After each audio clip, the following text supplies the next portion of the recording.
All right, folks, it's time to use a new deck.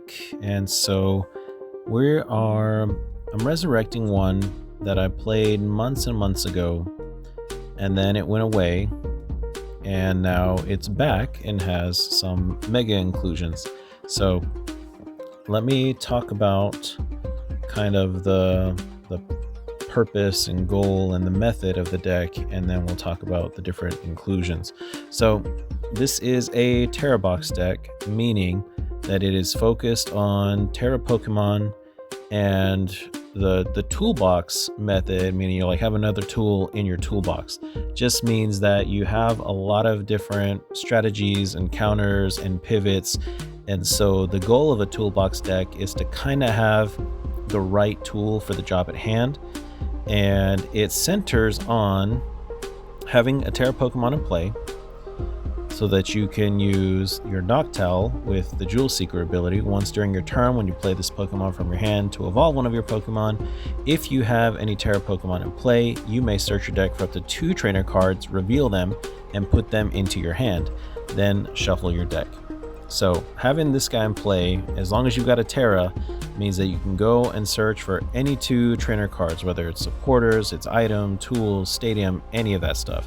So it lets you cherry pick from your deck exactly what you need. And part of assisting in getting your Noctowl into play, of course, you have to evolve from Hoothoot, and it's important that you have to evolve it from your hand. So you can't use like TM Evolution, that won't work. And so you use your Fan Rotom on your first turn, Fan Call. Once during your first turn, you may search your deck for up to 3 normal Pokemon or colorless with 100 HP or less, reveal them and put them into your hand, then shuffle your deck. You can't use more than 1 Fan Call ability during your turn. And what's nice is that not only does Hoothoot fall under that, but also your Jewel Seeker Noctowls have 100 HP. So 100 HP or less, you can get however many you need in combination of those 2. And you can also grab your Ditto. If for some reason you didn't already have a Tera Pokemon in play, or you need a different one in play, you can use Fan Call to grab your Ditto, Transformative Start, once during your first turn. If this Pokemon is in the active spot, you may search your deck and choose a basic Pokemon you find there, except any Ditto. If you do, discard this Pokemon and all attached cards and put the chosen Pokemon in its place, then shuffle your deck. So that's a really great start. You can search for anyone in your deck. And then typically the strategy you want to start off with is the Wellspring Mask Ogerpon. You can sob for colorless during your opponent's next turn. The defending Pokemon can't retreat. And then you've also got Torrential Pump. You may shuffle 3 energy attached to this Pokemon into your deck. If you do, this attack also does 120 damage to one of your opponent's benched Pokemon. So that's a lot, especially if, literally you can use this turn 1 if you go second. If you've got this guy in your active, well, not quite turn 1, you have to have enough to be able to evolve. So once you can evolve your Noctowl, you can then search out for your Sparkling Crystal. One of the Tera Pokemon this card is attached to uses an attack. That attack costs 1 less energy. Can be of any type. So since the attack only has 1 that specifies anything, you've got the crystal on, literally 2 energy of any kind will be enough. And that's why you have max copies of Crispin. Search your deck for up to 2 basic energy cards of different types, reveal them and put them into your hand. Well, you put 1 in your hand and you attach the other to the Pokemon, then shuffle your deck. So you attach 1 directly, 1 is in your hand, and so you could attach 2 in 1 turn because 1 is your hand attachment and 1 is attached by this card. So that's kind of generally your opening strategy. Another route you can go is the Pikachu EX, the Resolute Heart. If this Pokemon is full HP and would be knocked out by damage from an attack, it is not knocked out and its remaining HP becomes 10. So this would be really nice because now even, opposing Pokemon that can hit for 300 or more, or even, think of Kangaskhan. Kangaskhan does 200 plus. If you're at full health, you will survive with 1 HP, with 10 HP. And then Topaz Bolt, discard 3 energy from this Pokemon, so you do need 3 to use that ability. It's a grass, a lightning, and a metal. But again, if you use the sparkling crystal, now you'll only need 2. And if you have the Crispin, you can keep doing that turn after turn as long as you have the energy to do it. So some other inclusions here. Another Tera Pokemon you've got is the Teal Mask Ogerpon. So you can use this for the Teal Dance, and he can be a backup attacker in a pinch, although he does need 3 grass. You also have your Terapagos EX, the Unified Beatdown. If you go second, you can't use this attack during your first turn. This attack does 30 damage for each of your bench Pokemon, which really gets powered up by the Area 0 Underdepth. So each player who has any Tera Pokemon in play can have up to 8 on their bench. And then if they no longer have a Tera in play, they have to discard Pokemon from the bench until they have 5. And then when it leaves play, both players discard from their bench until they have 5. And the player who played this card discards first. Alright, so to help out, you've got your Latias EX, Skyliner. Basic Pokemon in play have no retreat cost, which most of the ones in this deck are. The only exception to that would be the Noctowl, so oftentimes you'll get people trying to trap your Noctowl in the active for that very reason. Some other cards included here.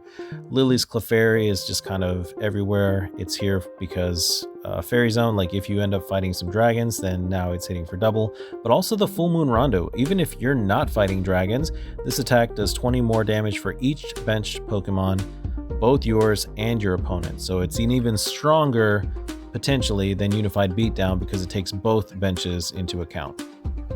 You've got Mew for the restart and genome hacking. Then we've also got the Iron Bundle for the Hyper Blower. You've got the Iron Leaves. This is a really good one to fight against the ever-growing presence of Dark-type Pokemon. You know, not just limited to Marnie's Grimmsnarl and Charizard EX, the Tera Pokemon, but you know, you've got other stuff that's come out that is also weak to grass. You know, like Roaring Moon EX comes to mind. So what's nice about this one is its ability, Rapid Vernier. When you play this Pokemon from your hand onto your bench during your turn, you may switch it with your active Pokemon. If you do, you may move any amount of energy from your other Pokemon to this Pokemon. So think about your Teal Mask Ogerpon maybe has some grasses attached. And so now you can put this guy in play, immediately move to the active, and immediately power it up. So it can be a really good blindside attack. And then, what else do we have here? Okay, so there's Fezandipity, which flip the script. This guy you can literally put in just about any deck, and it's useful. Anytime one of your Pokemon was knocked out during your opponent's last turn, you draw 3 cards. But this is the new inclusion, the one that I have not tried out yet. And I was trying to think of, like, I definitely wanted to bring the Tera Box back, and I wasn't sure which Mega I wanted to try in this spot, because it feels like Mega Kangaskhan would slot in pretty easily, as well as maybe even Mega Absol. But this deck, I actually took it from the 4th place finalist at Lille, the regional tournament in Lille, France this past weekend, made it 4th with Tera Box, and he included the Mega Mawile. So Gobble Down, this attack does 80 damage for each prize card you have taken. So you are, like, you're looking for a late game finisher, this is your guy. So that is the new inclusion here. And then everything else is just to kind of get all of this set up. So we'll go through the trainers in order. Just one Buddy Poffin, because you're basically just using this for Noctowls. Earthen Vessel, so you can discard something and get the energies that you need, because there is a wide array. Energy Switch, so there are 2 of these in case you do have energy on one of your guys, you end up having to pivot or change strategies, use a different tool from your toolbox, and now you can use the energy switch for that. Nest Ball, max copies of this, because again, most of the Pokemon in here are basics, so you'll be able to grab whatever you need with this. aside from the Noctowl. Noctowl is really the only card in this deck that you can't get with the Nest Ball. Night Stretcher, so that you can get something if it gets discarded. Super Rod, same thing. Shuffle up to 3 in any combination of Pokemon and basic energy cards from your discard pile into your deck. This would be especially critical if you do end up using the Pikachu, because you discard energy every time he uses attack, and so this lets you refill that. Ultra Ball, this one will let you grab anything including the Noctowls. Area 0 we talked about. Boss's Orders, of course, to pull someone from the bench. Crispin, max copies. Lily's Determination, just one of these, because if you've not taken any prizes, you get 8, but if you have, you take 6. And like I mentioned, with the Wellspring Mask Ogerpon, this deck can be pretty aggressive, and that's why I particularly enjoy it. You can end games even before they begin by catching your opponent off guard. Churro Scenario, this is good because it lets you put any of the Pokemon in play into your hand. You discard all cards attached to that Pokemon, but this keeps you from being trapped. Like I mentioned, the Noctowl could end up being inactive, and if you don't have the energy to retreat or attack with it, or if you get clutched or sobbed, anything like that, trapping attacks are becoming more and more common. Air Balloon, for a similar reason, makes the retreat cost of any Pokemon less, so you could attach this to your Noctowl, and as long as it's not clutched or sobbed or cornered, then it can retreat for free using this. Sparkling Crystal I mentioned. And then the energies. So you've got 4 grass because of Teal Mask. You have just the 1 electric, 3 of the metal, 1 psychic, 1 water. So that's it. That's the deck. There's a lot of one-offs in this deck because you're just trying to have the answer for every possible situation, which it's impossible to have it for every situation, but Toolbox definitely tries. So we will give this one a shot for 10 matches. I don't think I've recorded any of my battles using this one because the last time I used it was before I started posting any content. So excited to see how this goes, hoping the update works, and we'll count this as a Mega Mawile deck, even though it's not the main focus.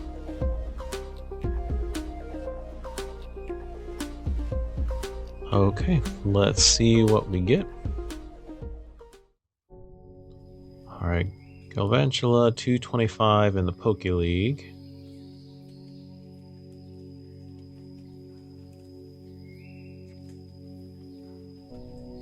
Opponent on the coin flip and then deciding who goes first. And they will go first, okay. Alright, and this is not a bad starting hand. So we've got the Fanrotom, a Hoot Hoot, and a Latias opening hand. Plus Ultra Ball, Nest Ball.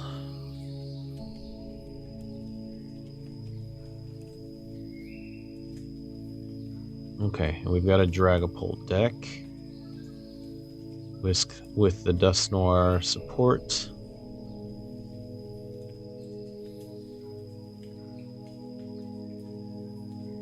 And they just attach and pass. So I've never mentioned this before, but generally Dragapult does like to go first because most modern Dragapult decks go slow, so they play and then next turn they can attach, or they can evolve, start doing the Dracloak Recon Directive. I use my Fan Call. We've got a Ditto, a Hoot Hoot, and a Noctowl. We'll do Transformative Start.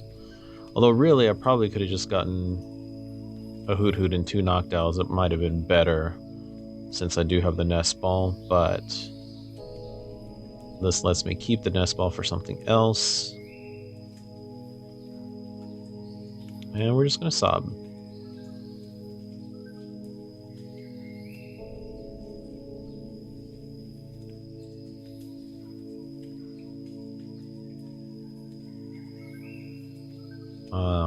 Okay.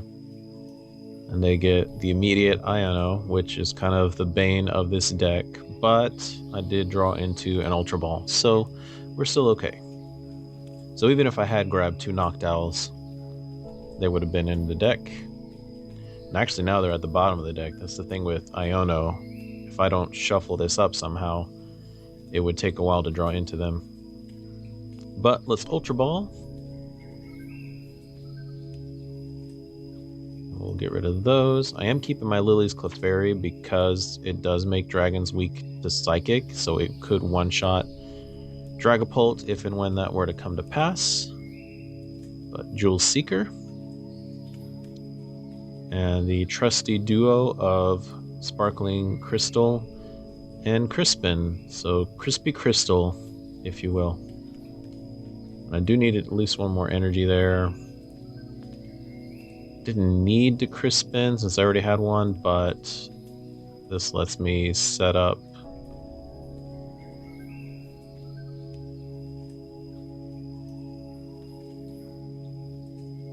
okay, and I will keep those Torrential Pump.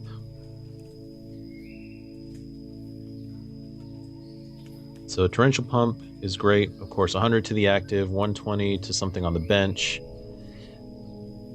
Tera Box went away when Shaman got introduced because Shaman protects damage to your bench from attacks, and so was not nearly as good. And look at that.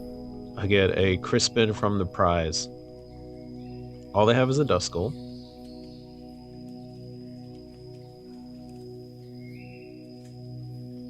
And Counter Catcher, so they're going to try to trap the Noctowl, which is common because it doesn't get the Skyliner benefit, not being a basic. And they're going all in, trying to get more Dreepy on the bench. They even discarded a Dragapult. Because they know if I'm able to retreat, it's probably going to be... Oh, there we go, concede. I mean, it was early, they had a chance. But I guess they didn't want to bother, so that's game 1.